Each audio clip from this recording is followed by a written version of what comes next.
उसकी एक नजर ने ही अमित को दीवाना बना दिया था। वह लड़की बला की खूबसूरत लग रही थी, बारिश में भीगी हुई।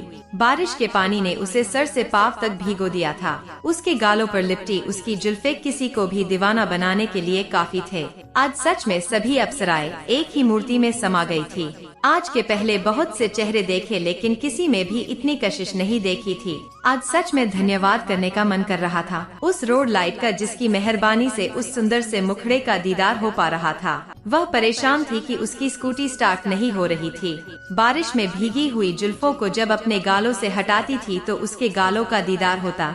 फिर पानी की एक एक बूंद उसके गोरे गालों से जो टपकती, किसी ऋषि मुनि की तपस्या भंग करने के लिए काफी थी। मेरा मन इस बारिश का भी शुक्रिया अदा कर रहा था, जिसके कारण आज जन्नत के दर्शन जमी पर हो रहे थे। आने जाने वाले लोग बारिश में रुके थे, पर मुझे आज भीगने का मन कर रहा था, जिसके कारण आज इस खूबसूरत लम्हे का दीदार कर पाया। और कहते हैं ना कि कभी अपने मन का भी कर लेना चाहिए। मैंने कहा मैं कुछ हेल्प करूं। उसने पलट कर देखा। उसे इस बात का ख्याल ही नहीं था कि उसके इस कमाल के हुस्न का दीदार कोई बहुत देर से कर रहा है। वह तो अपनी स्कूटी स्टार्ट करने में लगी थी। वह थोड़ी दूर हटी। मैंने एक किक मारी और स्कूटी स्टार्ट हो गई। उसने कहा, आप मैकेनिक हैं? उसके स्वर मिश्री की तरह मेरे कानों में घुल गए। मैंने कहा, नहीं, बहुत जल्दी में भी कभी कभी गाड़ी स्टार्ट नहीं होती।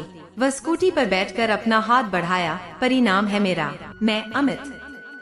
उसका हाथ छोड़ने का मन तो नहीं कर रहा था, लेकिन मैं हीरो से जीरो नहीं बनना चाहता था, इसीलिए परी के कोमल हाथ को छोड़ दिया। परी ने बॉय बोला और चली गई। मैं उसे जाते देखता रहा जब तक वह आंखों से ओझल नहीं हो गई। मेरी आंखों से नींद गायब थी। बस यही सोच रहा था कि परी से क्या दोबारा फिर मिल पाऊंगा, फिर कभी दोबारा उसका दीदार होगा भी या नहीं। उस खूबसूरत से गुलाबी चेहरे का, उसके मुलायम हाथों का स्पर्श कभी होगा। एक मैरिज पार्टी थी जिसमें बच्चे डीजे की धुन पर थिरक रहे थे। कुछ औरतें आपस में ठहाके लगा रही थी। मैं अपने दोस्त का इंतजार कर रहा था, जिसके भाई की मैरिज पार्टी में आया था। चूँकि वह किसी को नहीं जानता था, इसलिए यह बोरिंग पार्टी लग रही थी। काफी देर के बाद अमित होटल से बाहर चला आया। पार्किंग के पास आकर उसने अपने दोस्त रवि को दोबारा फोन किया। अमित बोला, कहाँ है यार? 5 मिनट बोला था और आधे घंटे हो गए। रवि कहने लगा, थोड़ी देर रुक, अभी आता हूँ। अमित होटल के बाहर ही टहल रहा था कि कुछ देर बाद एक स्कूटी पर वही खूबसूरत लड़की परी शायद अपनी माँ के साथ अंदर आई और पार्किंग में गाड़ी पार्क करने चली गई। अमित मन में सोचने लगा, स्कूटी के पीछे बैठी औरत को कहीं देखा है, लेकिन उसे याद नहीं आ रहा था।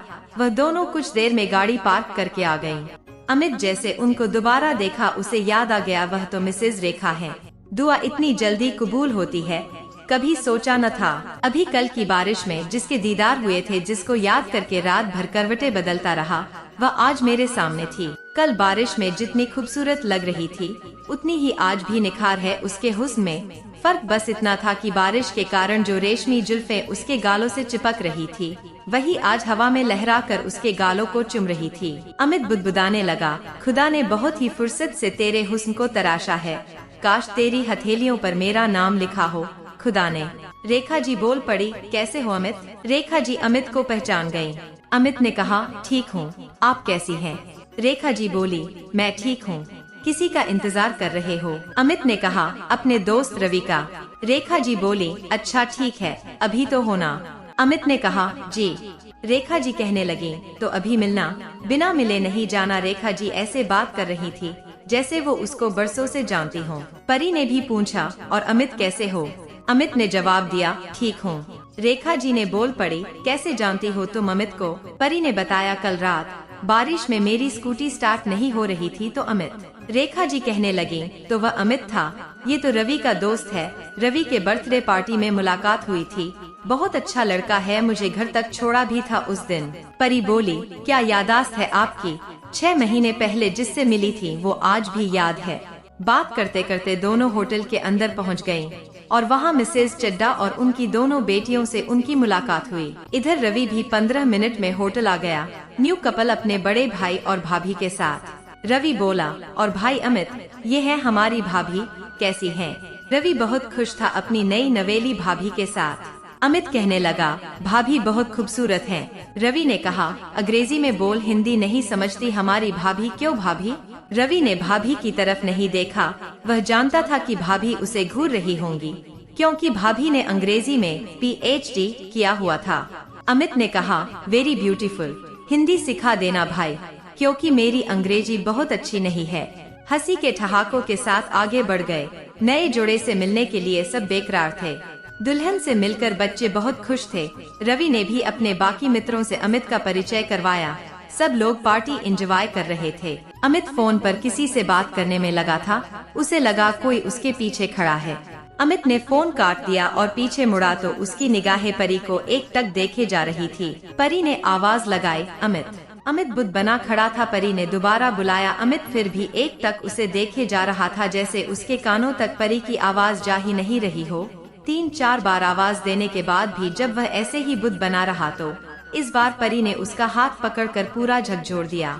परी ने पूछा, अमित कहाँ खोए हो? अमित हड़बड़ाकर बोला, कहीं नहीं।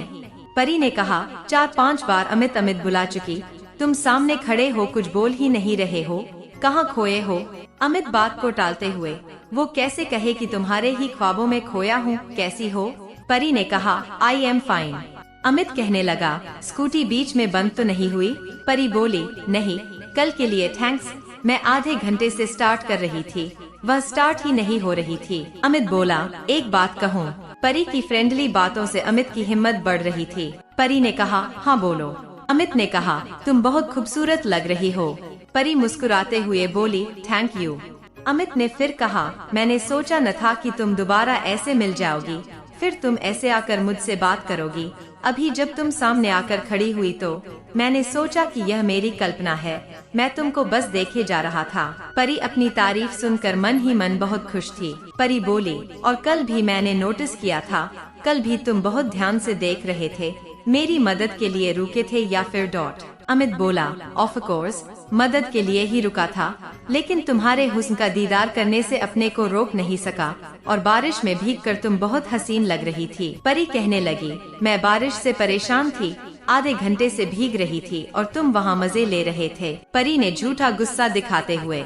अमित बोला, देखो गलत न समझो, तुम्हारा ध्यान तो मुझ पर था ही नहीं, तुमको देखने के बाद कोई भी तुमको देखता ही रह जाता कि तुम चीज क्या हो। अमित बोला, सारी कायनात में तुम जैसा शायद ही कोई होगी। परी कहने लगी, ज्यादा नहीं हो रहा है? अमित बोला, नहीं, अब तक दोनों दोस्त बन चुके थे, अब कैसी बात का डर नहीं था। अमित बताने लगा, रात भर तुमको ही याद करता रहा, दोनों बातों में इतने खो गए थे कि उनको किसी और का ध्यान ही नहीं था। परी भी अमित को एक बार में ही दिल दे बैठी थी। रेखा जी का फोन आया तो परी वहाँ से चली गई।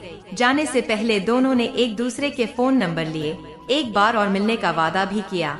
रेखा जी की नजर बचाकर अमित परी को देखता रहा। पार्टी खत्म होने को थी, लोग एक दूसरे से मिलने के बाद जाने लगे थे।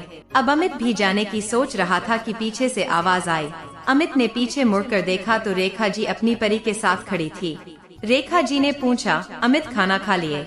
अमित बोला, जी हाँ। रेखा जी कहने लगी, पूरी पार्टी खत्म हो गई, तुम कहीं मिले ही नहीं, मैंने तुमको बहुत ढूंढा लेकिन तुम नहीं दिखे। अमित बोला, मैं भी आप लोगों से मिलना चाहता था, लेकिन इतने लोगों में आप नहीं दिखी। वह झूठ बोल रहा था, वह तो परी के साथ ही था। रेखा जी कहने लगी, अमित कभी घर पर आओ। अमित बोला, जी जरूर आऊँगा। रेखा जी बोली, कल संडे है, कल आ जाओ, मैं कल तुम्हारा इंतजार करूँगी। रेखा जी ने अपना फोन नंबर दिया और उसका भी नंबर ले लिया। अमित और परी के चेहरे पर एक अलग ही मुस्कान और सुकून था, क्योंकि कल फिर से मिलने की खुशी जो थी। अमित और परी के मिलने का सिलसिला शुरू हो गया। दोस्तों, कहते हैं इश्क और मुश्क छुपाए नहीं छुपते। दोनों के रिश्तों की खबर रेखा जी को भी लग गई, मगर होना क्या था, रेखा जी को तो अमित पहले से ही पसंद था। उसे अपने दामाद के रूप में पाकर आज वो भी बहुत खुश थीं। दोस्तों, बरसात की एक रात ने दो दिलों को हमेशा हमेशा के लिए एक कर दिया था। धन्यवाद।